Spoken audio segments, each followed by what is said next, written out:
Hi, everyone, and welcome back to Tribeca Immersive at CanXR.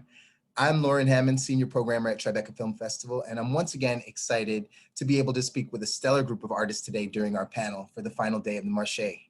As I mentioned a couple of days ago, this program marks the third consecutive year of collaboration between Tribeca and CanXR at the Marché du Film.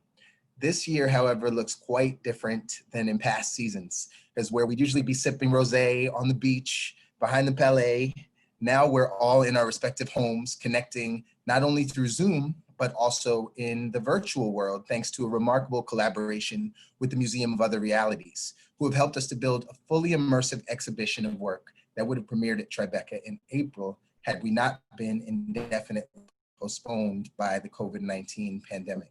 Now, this exhibition doesn't just stop at the XR experiences themselves, but also boasts 12 fully tricked out installations for each project, much like an audience would have seen in person at our Tribeca virtual arcade. In my view, this is a pivotal moment for XR exhibition. Prior to this, we've been firmly placed in a world where location-based entertainment had become not just a buzzword, but a legitimately viable means of monetization and distribution for XR creators. And festivals like ours, of course, play a major role in that, but we've also seen a surge in venues that host this work and sustain themselves through ticket sales and audience engagement. But now, with all of that completely paused and the future of this model in temporary jeopardy, we are all turning towards innovative solutions to keep that same audience engagement up, with the notable silver lining being that we now have a chance to actually expand that audience by changing the barriers to entry and focusing on at-home audiences and VR adoption. So since this health crisis began, I think we've all seen headsets have been flying off of shelves globally. And it'll be really interesting to see what kind of growth the medium ultimately has once the dust settles. In the meantime, all the creators that are joining us today have taken careful consideration about how best to bring their current and upcoming work to an at-home audience. So please welcome the panel, Charlotte Mikkelborg, creator of Fly, Sebastian Herscher, CEO and co-founder of Parallux, who have Mary and the Monster, Char Simpson and Nitzan Bartov, creators of Alexa Call Mom, and Randall Okita, writer-director of The Book of Distance. Welcome, everyone.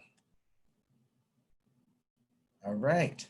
Thank you so much. I think we'll yeah, of course. I think we will start with Charlotte.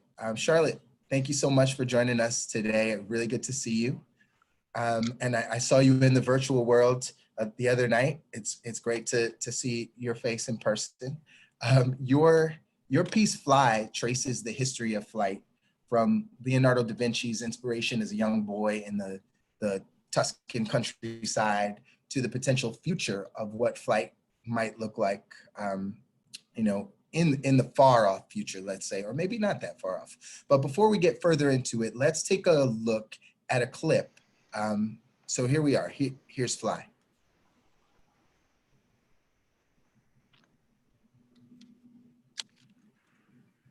Oh, hang on, we got the wrong one up. I would love if Mary and the Monster was about flight, but The history of flight. sadly not. The sequel. No, here we go. So here is Fly. Or maybe not. If we have Mary and the Monster queued, we can start there if we need to.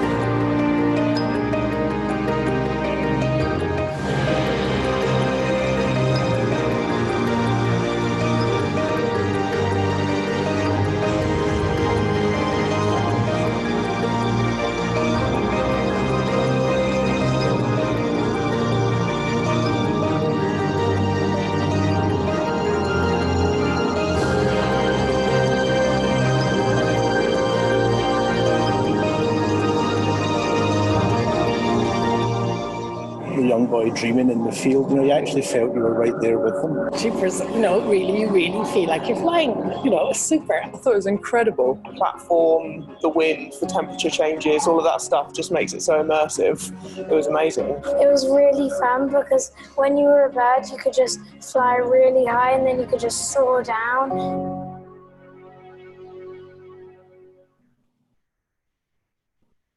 Awesome.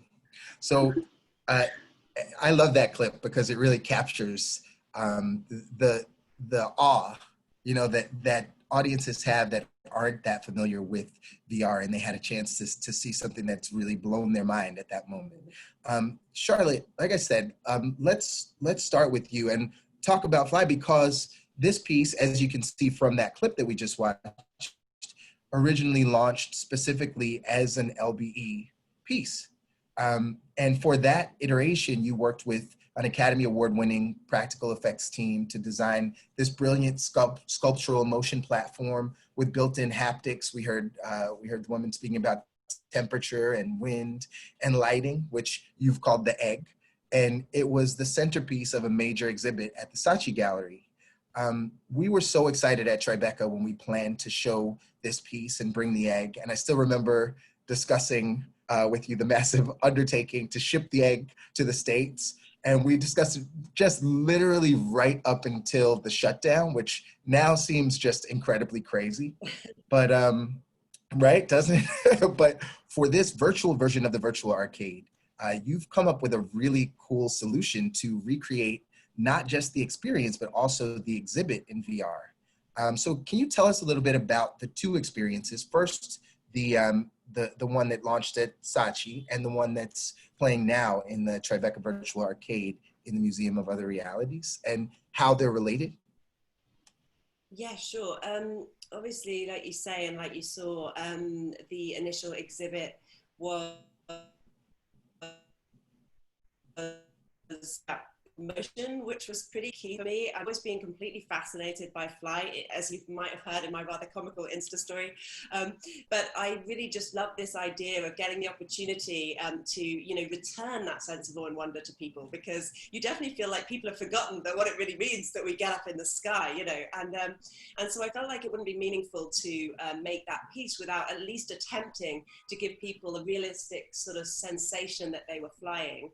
So I literally thought, how am I going to do this? Because I'd seen some things like Birdly and what have you, but that wasn't quite what I had in mind. And so I kind of Googled, flying in VR, or not even flying in VR, I can't remember what I Googled, but what came up was this incredible rig that Sandra Bullock was in for Gravity, with kind of a million different straps connected to her. And I was like, okay, who designed this? I'm gonna have a chat with this person. So, I found Neil Corbould, who, is a genius special effects who's worked on films, you can name it, feels like. I've certainly all the Mission Impossible movies, and he won the Oscar for Gravity and for Gladiator and such like. Anyway, he took my call, which in itself, was amazing to me. And we started sort of chatting this through. So he put me in touch with his sort of right hand in terms of motion platforms, and we started sort of devising or designing. Well, I wasn't doing so much of the designing, but sort of explaining what I wanted.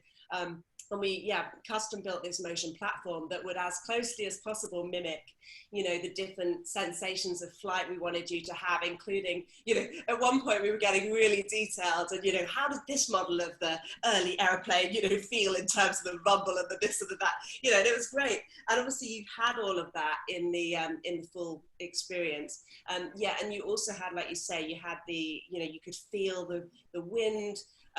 One of the things about, which sometimes surprises people, I guess, who don't know a load about aerodynamics, is that the right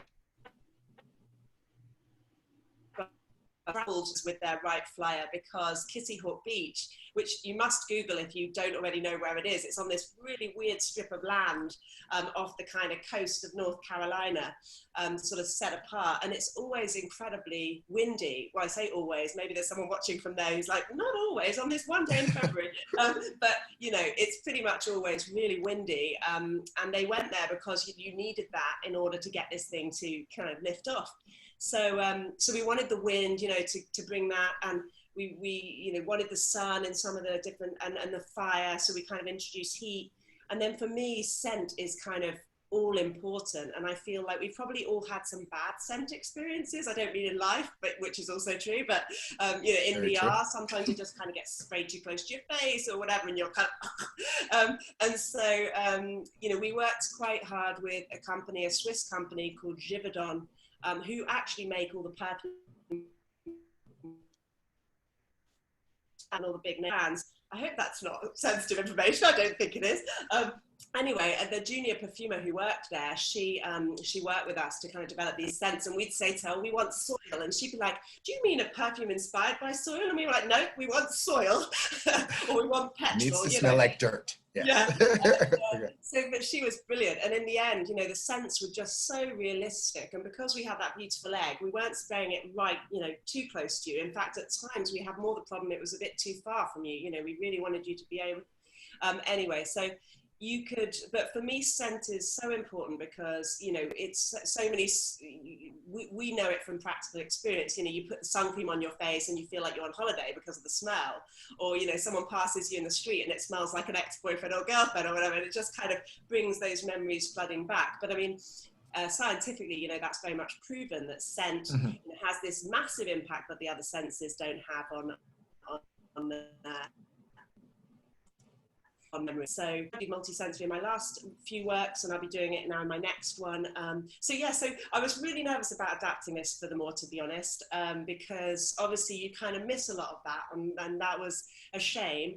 But I was super glad that we could, the team I worked with on the VR elements of the piece at Nova Lab, the brilliant team at Nova Lab, they you know, took my physical design for the physical egg, that I worked with a company here, and then they, you know, put that into Unity and got it working in a similar fashion, at least, to how it was working in the physical gallery. So we could have that at least. Yeah, I love getting to walk into the actual installation and see that egg, and it encourages you to touch it, and the colors change, and you get a lot of kind of interaction with it, which is really exciting because this is, even though you're already in VR, this experience of being in the Moor and being at the Tribeca Virtual Arcade is about discovering these installations and discovering these spaces and feeling even immersed before. Usually I say you feel immersed before you put the headset on. In this instance, you already have the headset on, but you're wandering this virtual venue. And to be able to have these installations that really feel physical are very, very exciting to me. And I mean, I'm guessing it's important to you, given what you said about your interest in multisensory experiences, to get these physical structures up and running again in the future. But do you have any intentions of showing this virtual version again before you do that? And also, kind of, what are the prospects of a large scale installation like this at the moment? Yeah, well, we have sort of several folds of issues, I suppose, in that, you know, we have very generously had the funding of British Airways because they were celebrating their centenary last year, and so a piece to do with flight, albeit narratively independent, was something that they were really inspired by. But obviously, given everything that's no non-essential things, so that's kind of you guys gone.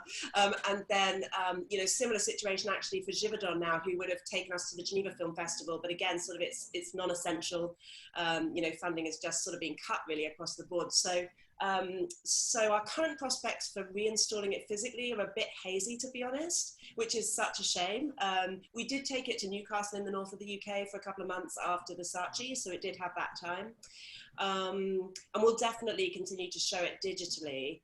I mean, I'm working on a new, which I won't go into in detail, but a new scent-driven AR game, not related to Fly directly, but it involves a sort of portable, it's like a scent badge that sort of delivers scent as you play the game. And so I might even test it out with Fly and see if we could, you know, do a sort of screening where we distribute these out to people, and at least they could have the scent as they go through, even if they can't have the wind and heat. So, very cool. But, you know, like we were saying, there are so many different immersive rooms in here. I'm going to go counterclockwise on my screen. Who knows what it is on everyone else's? But we'll come to Sebastian. So Sebastian Herscher is CEO and co-founder of Parallux, who have the beautiful Mary and the Monster at the Tribeca Virtual Arcade. So this work tells a really entertaining and beautifully animated story of the author Mary Shelley and her inspiration for her most famous work, Frankenstein. So before we talk to you, Sebastian, let's look at a quick clip for Mary and the Monster.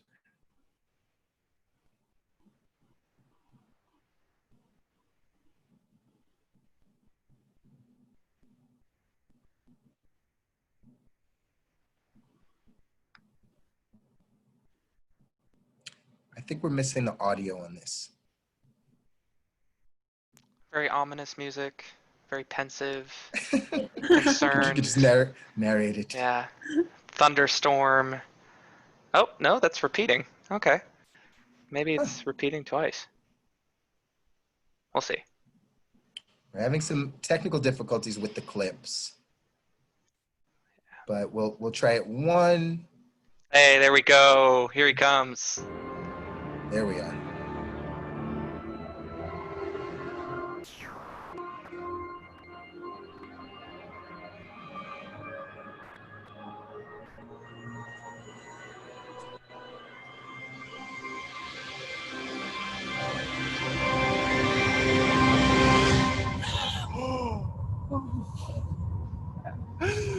My formidable dream wakes.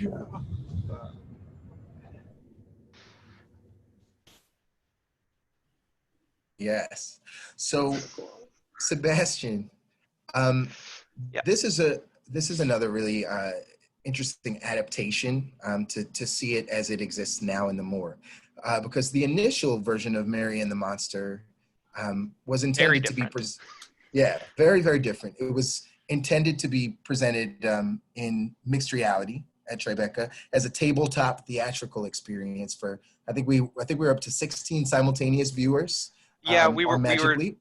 we were kind of between 16 and 25, and we were playing with the size of the room. I remember. Right. We have some Right. overhead CAD files about how we were going to lay out the audience. Exactly. So now, obviously, things have changed. The version that's exhibited here in the arcade is a single-person VR experience. But I do believe that the perspective that you get is also kind of native to the original vision of the experience as well. So can you take us through the evolution and the intentions of Mary and the Monster? Absolutely. So, for reference, I'm Sebastian. I'm the CEO of Parallux, and I'm the technical producer on Mary. I worked with the director Chris Lang, who directed our previous piece, Cave, as well, kind of side by side from the creation of Mary. And we started. One thing that we try to do is always keep in mind in the design and create an implementation of our experiences that we want to hit the largest audience possible. Now, when we first started thinking about Mary, we were thinking of that audience being a co-located audience all wearing headsets together at the same time.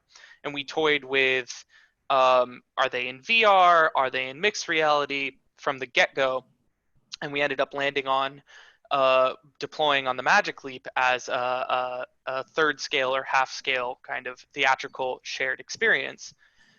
And through this whole process, working with Chris has been really fantastic, because as a director, he's kind of treated the XR space as a stage and environment you're inviting the audience into, rather than forcing them to engage. So it's something more, we go more in the lean back category than the lean forward. And what we were shooting for at Tribeca was, as you just said, a very large audience all wearing Magic Leaps together, having a holographic theatrical experience occurring in front of them at third or half scale. We were really pushing for kind of saying, flipping the script on VR and AR of instead of a very heightened immersion for a single user, instead go for a heightened aggregate immersion across a whole audience. And right to the wire, we were like with Charlotte, we were discussing, how we were going to lay out the audience, and how we were going to do throughput and device management, and we'd had all that all figured out. But when COVID hit, we said, all right, there goes the baby with the bathwater. But what actually we were able to we figured out, because it's been kind of core to how we build our experiences from day one is that that really we have created XR experiences in a manner where we're inviting the audience in, but not requiring them to participate in order to experience the narrative. And we also have, I'm speaking more on the technical side, a really mobile first approach, partly due to technical constraints and partly because we really want as many people to see this as possible. And the mobile platforms can give access and engagement to audiences that the desktop platforms, can't.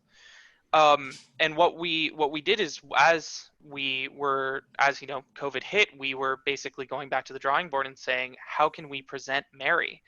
And what was great is Mary works out of the box as a standalone full-scale VR experience as much as it works as a tabletop AR experience. And what we said, this is great because the story's there, it's staged, it's strong, we're very proud of the work. And we just have that option for distribution in the way that we went about designing the work. But we actually have been able to take it a step further, which we're actually able to deploy all the way to iPhones and iPads as an experience as well. So for us, bringing it to more was really about how do we invite people into this world that we've built, but we're trying to take it a step further and say, how do we, at as little cost to the integrity of the pieces possible, share that world out on platforms where we can meet the audience where they are, and prospective audience, audience that haven't engaged with mixed reality or VR pieces yet. Yeah, that's especially interesting because when talking about mass adoption and talking about really effective distribution, a lot of times the discussion turns to AR, just because we all do have such a powerful device. Most of us have such a powerful device in our pockets to be able to deliver this form of storytelling. So it's really interesting that you went in that direction, from the Magic Leap to be able to have it as a standalone kind of mobile experience. But it's also interesting because last year, you touched on this, your team premiered Cave, which was a VR experience, but also designed for multiple audience members. And it seems that this is kind of a core aim of your work to socialize and create this live theater parallel in VR and AR. So, has the pandemic shifted your overall plans? Are you still focused on delivering larger scale multi-user experiences as well as these individualized experiences? The honest answer is yes and no. We are still really looking into multi-user experiences distributed, so you're able to be with other people in a distributed environment. But one of the core things that we've always focused on is XR at scale, and that scale could mean, 30 people in Cave together, or it could mean, hopefully thousands of people seeing Mary on the Apple App Store or something like that. Our goal has always been to really say, how do we maximize the potential opportunity for people to experience the art and content that we're working on? And I have a little anecdote that's kind of surreal. It's not just specific for AR. We don't see that these high-powered devices we have on our phone can give us the quote-unquote magic window into VR. In that, I took a very risky journey actually 3 weeks ago, flying from New York to California to leave New York for the summer. And as I was sitting on the plane, I actually watched Cave on my iPad as a magic window experience, and it was super surreal to have that ability to engage. I wasn't even like, I'm gonna watch Cave. It's just like, oh, I have the app. What's it gonna be like on a plane? Yeah. And it was really satisfying to say, okay, this is a piece that we designed for VR, but by allowing ourselves a little bit of breathing room for how the content's presented, I was able to experience it, the full run of it, sitting in an airplane seat, which is without a headset on, which was just kind of like an opportunity space that we are really hoping to address and talk to other creators about addressing, because it's just 2-3 orders of magnitude more potential viewers. For sure. That's really, really interesting. And we're going to have to do something because they're not going to serve us any food or drinks on plate. Yeah, exactly. And there's only so many headsets in production right now, so this is very true. That's great. Let's keep moving along, and I wanted to talk to Char, Simpson, and Nitzan, Bartov, who are co-creators of Alexa Call Mom. I have to say, before we continue talking, I remembered just before we started the panel to unplug my Alexa, because I knew that this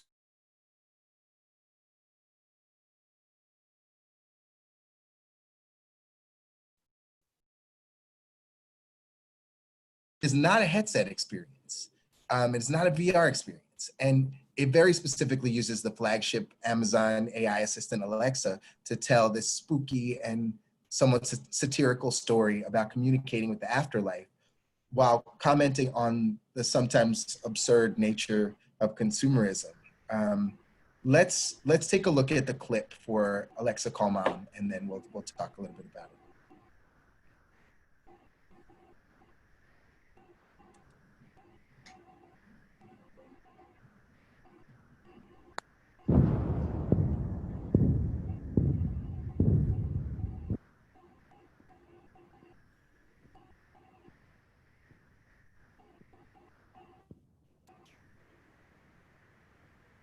I'm sorry to hear that Mom has passed away, but I can help you. We can contact her using my new channeling app. Alexa, can I call Mom?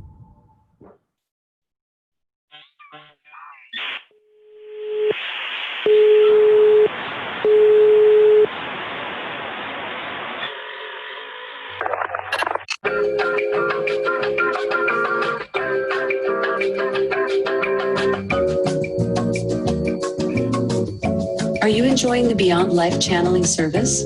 Please rate the app on Amazon. Customers have given it 4.3 stars.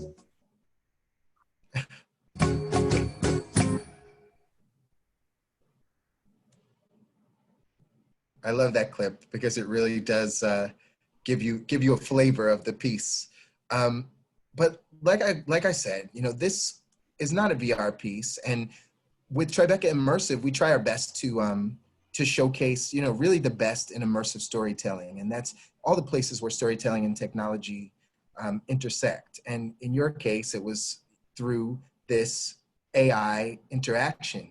So when we had to pivot, I was a bit kind of sheepish to, I remember we had a Zoom, like to tell you what we had planned in terms of the Museum of Other Realities, because I really didn't know how it would work with the piece.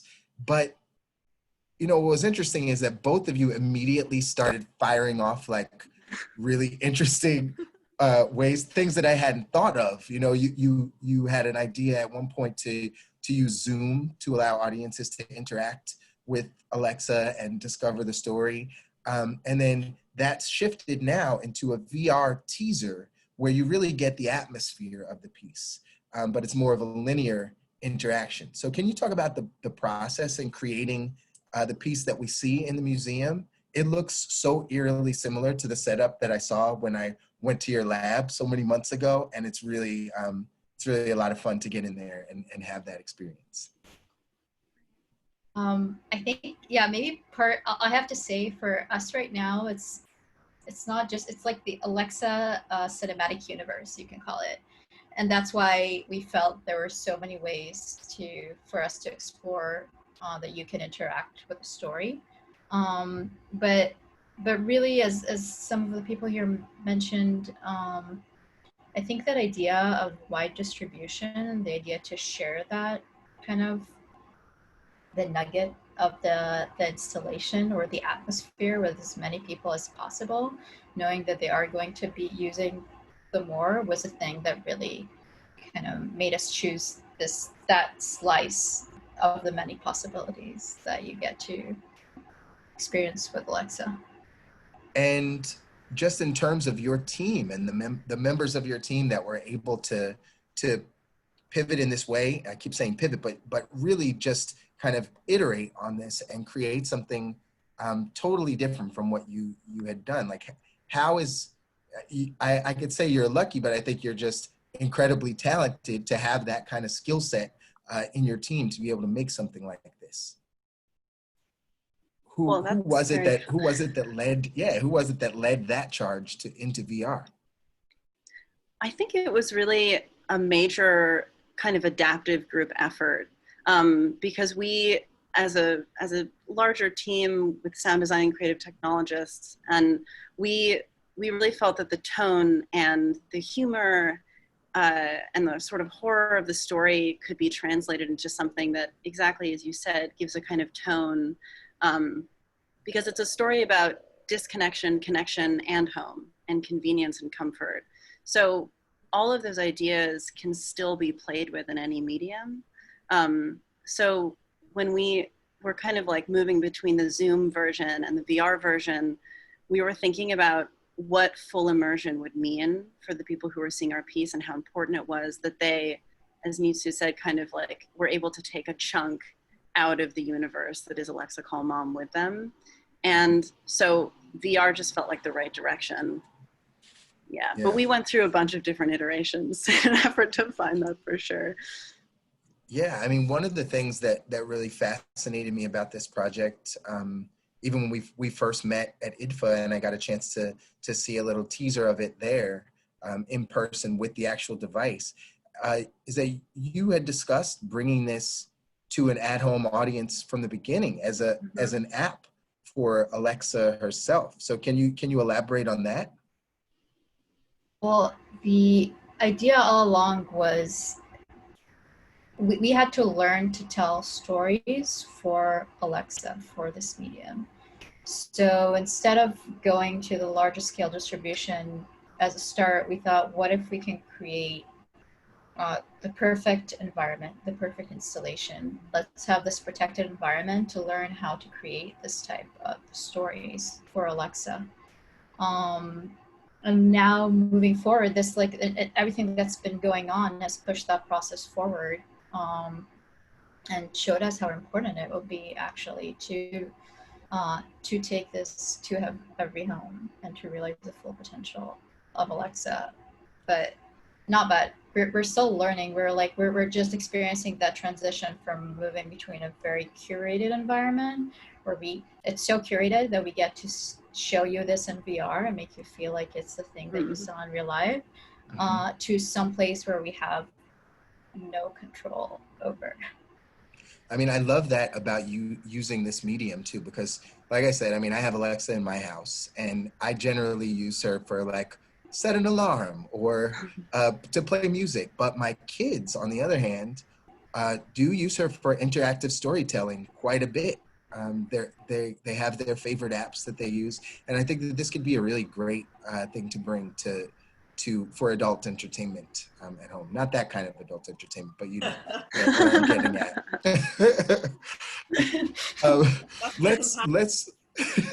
Let's move over to Randall. Randall Okita, thank you so much for joining us. Your piece, The Book of Distance, tells the story of your family, and specifically the story of your grandfather, who immigrated from Hiroshima to Canada and then was persecuted for his heritage once the war began. It's a really beautiful and personal journey. I encourage everyone to check it out. It premiered at Sundance in January, and we were really excited to bring it to Tribeca in April initially, but now excited to have it at the Museum of Other Realities. Let's take a look at the clip first, and then we'll have a little discussion.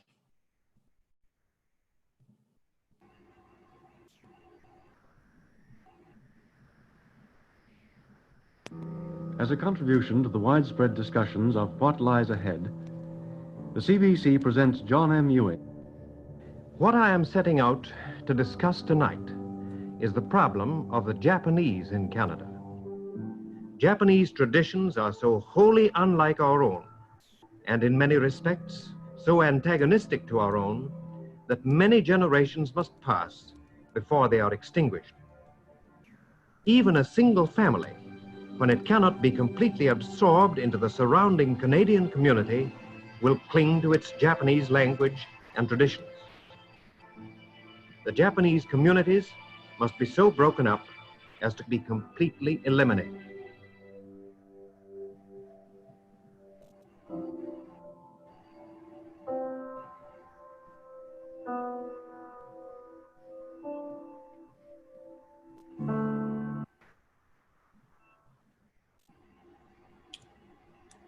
Yeah, very, very powerful stuff.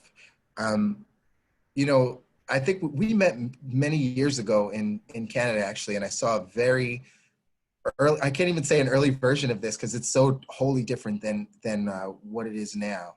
But I think that it's just really a remarkable piece. And I jumped into it again recently, once it was installed in the Moor. And it's interesting, right, that we're launching now when the idea of systemic racism and xenophobia is really on the, it's in the front of everyone's mind. I hope, at least, so that we can make some changes there. So I'm really glad that this piece is getting, you know, a global platform at this moment. Unlike some of the other pieces that we've talked about on the panel, this piece was designed to be, you know, native to VR and something that could scale in a very, you know, more typical way for VR experiences. But there are a few things that you did here that are really, really remarkable. I think when it comes to faithful adaptations of installations, yours is crazy. When I stepped into that room, you know, I saw the Book of Distance at Sundance, like I mentioned in January, which seems so long ago as everyone was rubbing shoulders and having real drinks and not virtual ones. The installation was beautiful there, and what you brought to the museum is equally so. You are a visual artist, and you've worked across different media. And so this may have been second nature to you, but can you share with us first off, how you achieved the look for the installation before you go into the story? And then I'd love to talk to you about your approach for the story as well. Sure. Yeah. Well, thank you for the kind words, and thank you so much for having us. Yeah, I mean, you know, the language of the piece, we thought a lot about how it's the tactile, you know, interactive experience where, you know, we wanted people to have the feeling of active engagement, and engaging with our histories could be an act of imagination and can be playful and can be visceral and embodied, as opposed to, you know, memorization and just the names of dates, or just the names of places and dates that things happened. And so we wanted to carry that through any kind of presentation and installation. And as you said, you know, I've worked a little bit in sculpture and installation, and so we, at the heart of it, we always wanted to be able to reach the widest audience possible. So we wanted to preserve a core that was native to VR and that could travel far and wide. You know, we're currently thinking about how do we break the barriers that even exist there, and we're talking about you know, the National Film Board as a public producer. That's part of their mandate, but they have this great history of having, you know, traveling projectionists that would you know, go to all these places in Canada and try to expose people to this new medium. And so we're trying to think about ways to get this into schools, to get this into libraries, and think in terms of those veins of distribution as well. But when we can, bring people into the experience with a physical installation, and with you know, in the current case, a room before you go into the virtual room, and how can we set people up for the best experience. And for us, it was always about these objects that become historical anchors to the documentary side of the story, and then you know, this sort of magical theatrical language that represents the questions that we have to ask, you know, the moments that we don't know about. Yeah, and you mentioned the tactile nature of the work, and really, it's very interactive. It's something that there's not a moment in the piece where you question why this story is being told in VR.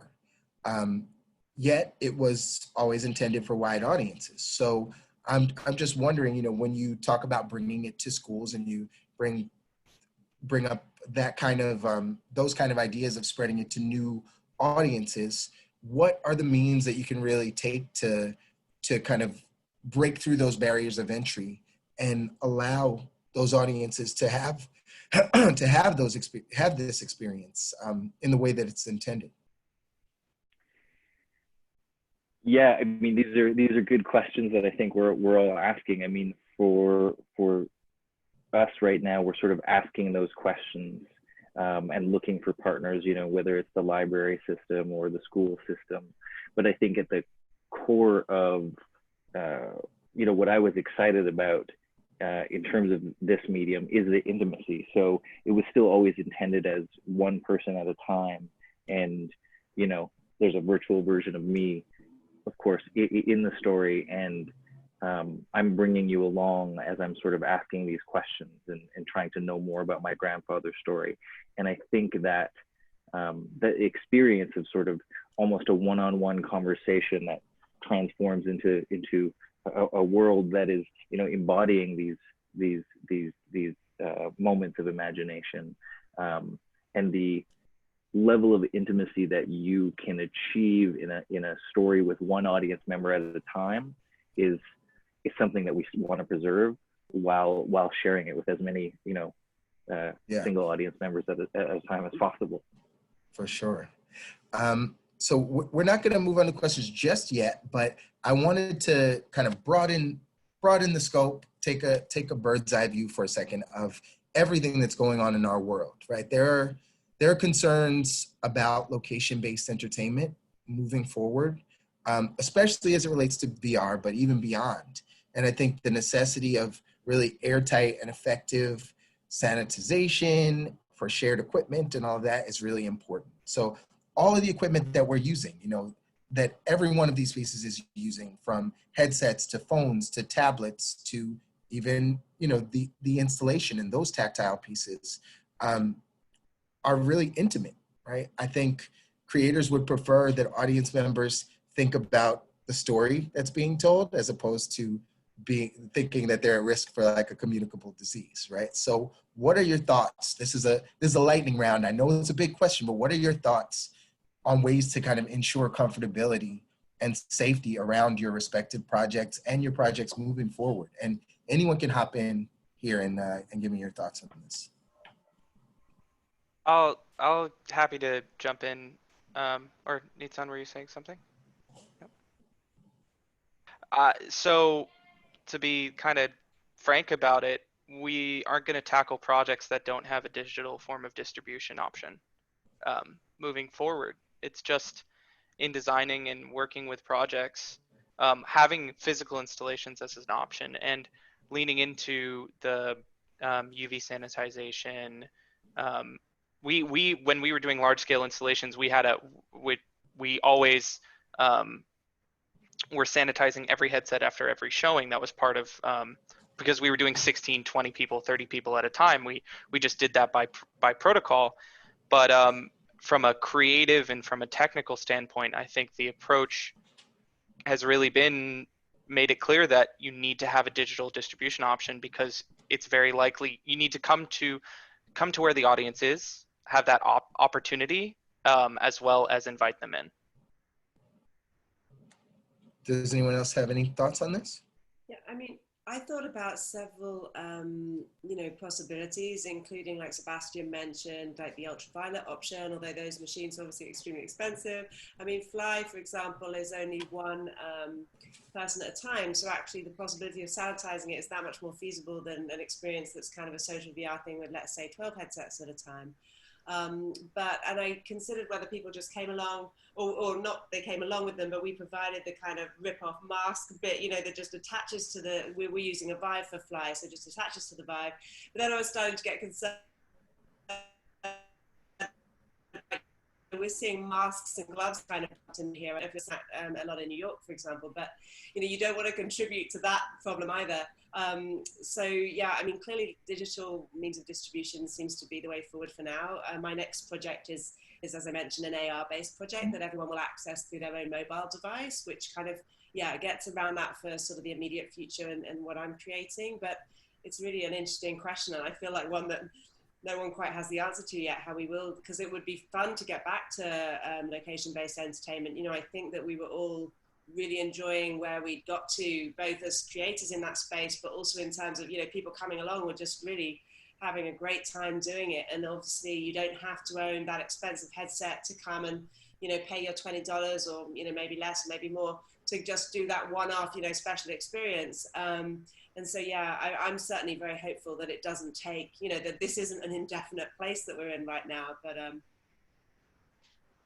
So am I, obviously, as a curator, and, with festivals being my business, that it is really quite tenuous right now, right? We're really wondering where we go from here. We were already looking at all of these kinds of solutions, sanitization solutions and everything, as we always sanitize, the festival, everything between use and everything. But with the UV sanitization, that was something that we were definitely looking into. And like I said, it's also not just for the headsets, right? It's for every single thing that you're touching in the piece. So Nitzan, I think you had unmuted to speak to that. Yeah, I'm just thinking, so I'm thinking out loud here, but I think there would be also a new normal. Like the thing that's going on outside is not just have to do to shift in like our installation. It's everything that you were like, it's how we're experiencing public space and how we're touching things and how we're interacting with strangers. And it could be, I'll say, with our creativity, that maybe we can find a way, like I think those rituals of cleaning, of disinfecting might become something way more prevalent in just daily life, but also something we can find a way to integrate to our stories as an onboarding, as a grounding event, as telling something that's happening right now, and kind of looking at that. For sure. I mean, it's also interesting because you talk about the new normal, right? There are so many things. Who knows where we're headed, right? There's so much uncertainty, but we're headed somewhere. What do you think is the future of home adoption beyond this COVID-19 period, this pandemic that we're in? I mean, we've been gaining, it seems at least, that we've been gaining new audience in terms of VR specifically, which is something that we've been looking for many years, But what do you think once the world reopens? Do you think we'll have permanent converts, or do you think that this is something that could potentially be temporary as people are looking for a means to escape their own home without actually leaving their home? I just want to jump in and sorry. I was thinking about this as around, we were discussing this as a family around just media in general, and the concept of a movie theater seems tenuous even after COVID, because the access to the media and the content is just so like ubiquitous at this point. And you, Loren, and the film festivals themselves are proving to show that you can bring you're so good at bolstering and rallying communities even outside of COVID, that you can bring the amazing work of artists and creators to their homes. To me, that's outside of the physical, like how amazing it is to visit and be in a festival with people that are on this call. That's just you guys have solved hey, you don't have to come for us to have our community engage with it and distribute this amazing work. Yeah, I mean, for me, I think that there's a magic to convening. And there is something, like you said, like we're convening on this Zoom call, but there is something that's so different about being in the room together and being able to share ideas in that way. And even sitting, the power of film, which is, my background is in film, the power of being able to sit in a cinema and experience work in that way. I hope that we don't lose that, though we have proven that there are many, many other viable options, much to the chagrin of a lot of theater owners, I think. But yeah, that it is interesting to think of where we might be headed here. With only a few minutes left, let's just go to our Q&A section. I see just a couple there. Well, there's one directly for Randall, which is great because we didn't get to talk to you in the lightning round, Randall, and this is about your piece specifically. This comes from Noof, actually. So Noof asks to Randall Okita, was this project driven by a motivation for your own self to discover and envision the past that your grandfather lived in? And how did you feel once you were able to make it come to life? I think it was motivated by that, but it was also motivated by wanting to see a future in which this story was told, you know, in a way that was shared with people, shared imagination, and hopefully gets people thinking about their own ability to think about and engage with their history and our collective history. Yeah. We're the next question does not really have much of a relevance for us, so I think we should just continue chatting. And what you were just saying is really interesting. I think you know, I talked about the specificity of xenophobia and systemic racism that's addressed in your piece. I had a panel just the other day with a few other creators that also have addressed that in their work. What do you, this is again for you, Randall, like what do you aim for audiences to leave that piece with? What do you want them to feel once they take that headset off? Because this is something that is, you know, this is your grandfather. This is not your great-great-great-great-great-great-grandfather. This is something that's very, very present. So I'm just curious to see what your thoughts are on that.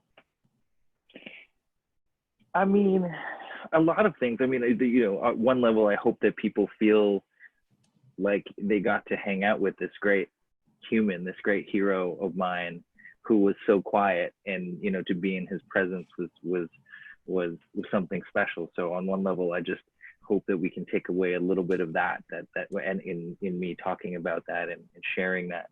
And then I hope if people feel connected to the questions that I'm asking and the way that I'm asking, you know, to feel embodied in imagination as a bridge to engagement. I think, you know, people come out saying it makes them think about their own, you know, shoeboxes of letters and photographs that bring up questions of their own, you know, family histories. And, you know, that's a powerful thing if we can find new energy to reinvestigate the things that we've gone through, the things that we're going through right now. You know, as you mentioned, I mean, we've been working on this for a while, and it's terrifying how topical, you know, it is to make a story about trying to bear witness to state-sanctioned racism.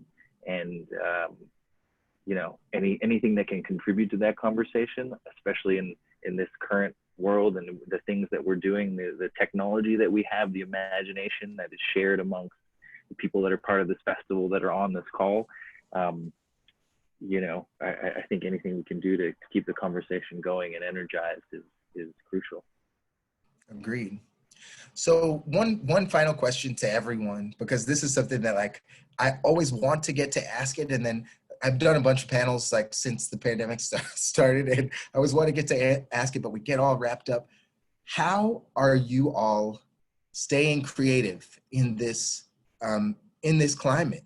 It's a time that we're all going to remember. Hopefully, it'll be a, you know, distant memory and it'll be fond. But how are you staying creative? What is it that you're doing in the confines of your own house to really keep yourselves sharp and exercise those muscles? And again, that's to anyone. Charlotte, you look like you wanted to say something. Oh, yeah. Well, yeah, it's an interesting juggle because I've actually got 11-year-old twin girls, so who I'm currently supposed to be homeschooling at the same time as I have a couple of projects on. I mean, I feel really very thankful that, you know, I am still working. And so probably should say that first, because obviously there is a lot of people, especially in the film industry, who aren't working right now. But actually just